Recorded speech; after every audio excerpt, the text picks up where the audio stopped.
Well, man, hit that like button, subscribe. Happy Mother's Day to everybody. The Michael Jordan Last Dance doc is coming back out tonight, and I was watching it last week. I missed the first two episodes, but I watched three, four, five, and six. And I could sound like a hypocrite here. I'm a Jordan mark. Grew up in the '90s watching them. I had Space Jam on tape. I had Jordans on my feet since I was a toddler. It's incredible to me that he's been retired for over 20 years and the shoe has gotten even more popular. The brand is still popping like it is because most athletes back then who had sneakers, most of the sneakers got taken off the shelves at some point. His just kept coming out and the retro releases and all of that until it's got to a point where you have raffles and you got people standing in line and you didn't have to do that back then. You just go to the store and cop some J's. It was that simple. So they brought up the Jordan 1s in the last episode Sunday, and I said, watch, they're going to re release some form of the Jordan Retro 1s this weekend, and it's going to go fucking hype. And that's exactly what happened. Everyone was on fucking sneaker apps, bugging, trying to be in waiting rooms for 2, 3 hours, trying to get these damn retros. I'm like, oh my God, they keep putting out the same sneaker. You niggas just keep falling for it. I'm like, is this considered a distraction with everything that's going on right now? Corona and the economy and black men getting killed. I don't know, but I was just like, y'all can't be that basic. And I'm like, I'm not Negro Domus, but even I predicted that. I said they gonna put that shoe out, and these niggas gonna flock. The few malls that are open got trashed, and even when we don't have malls open and you can't go anywhere to fucking wear the shoes, niggas are still going bonkers buying them.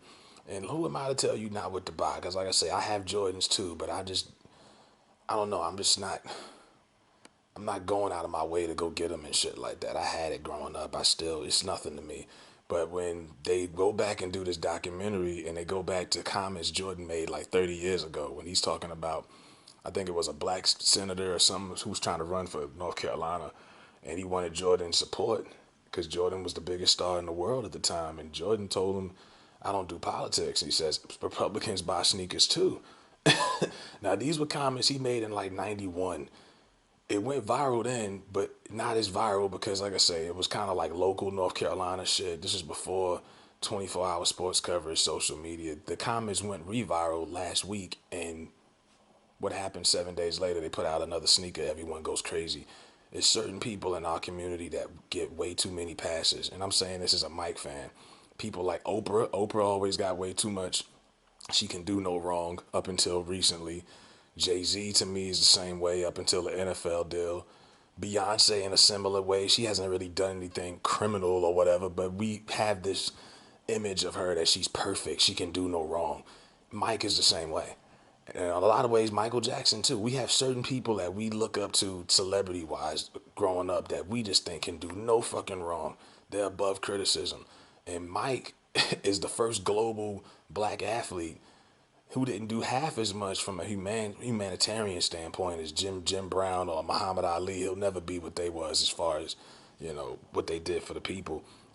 He could have did something and made it global. He didn't. He just played ball and kept his mouth shut. Kind of like when that white lady told LeBron that. That's really what Mike's thing was. And people sometimes when they compare him to LeBron, they'll say, well, LeBron's trying to be proactive so he can separate himself from Mike. I don't know, but LeBron does speak out a lot more than Mike ever did. Mike's never been the type, and it would have been crazy to see what Mike would have been like on social media if it was around, because you wouldn't have been seeing Mike speak about any of the stuff that's going on as far as police brutality, black struggle, any type of black struggle. Mike just Mike just like, oh, I'm chilling, I'm doing me. I just want to jump out the gym and play ball, And you got kids who never seen him play, who were born in 2000 or whatever, who go nuts over these sneakers. I seen him play, and I don't even go hype over them shits like that. These kids, his brand has gotten twice as bigger than it was when he played.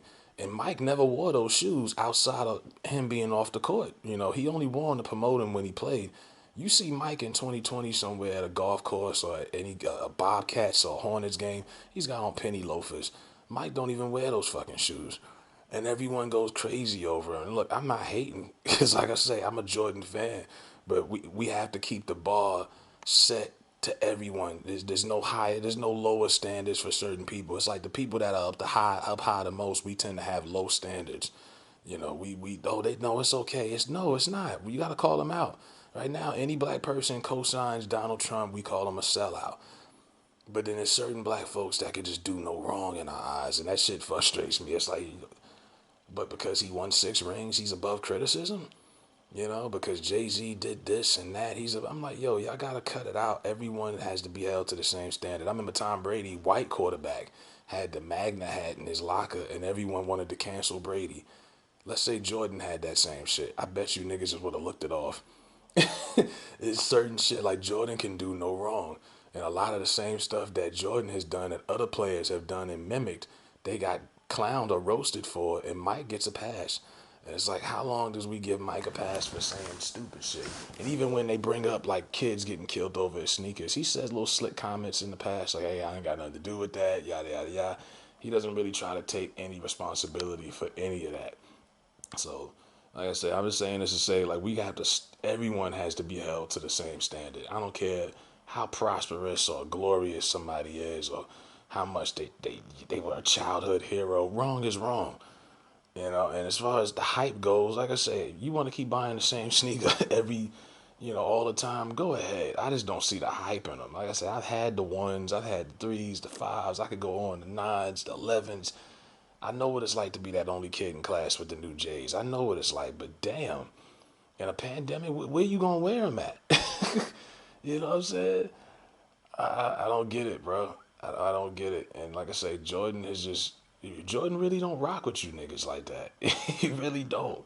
You're not on Isaiah Thomas level, but or Charles Barkley, but Jordan don't really rock with us like that, and he lets it be known, and we still support him blindly anyway. And I don't know, it's like black people are hypnotized to certain other black folks, and Jordan's one of them. Jordan's just got us. He's got our minds spun out of control.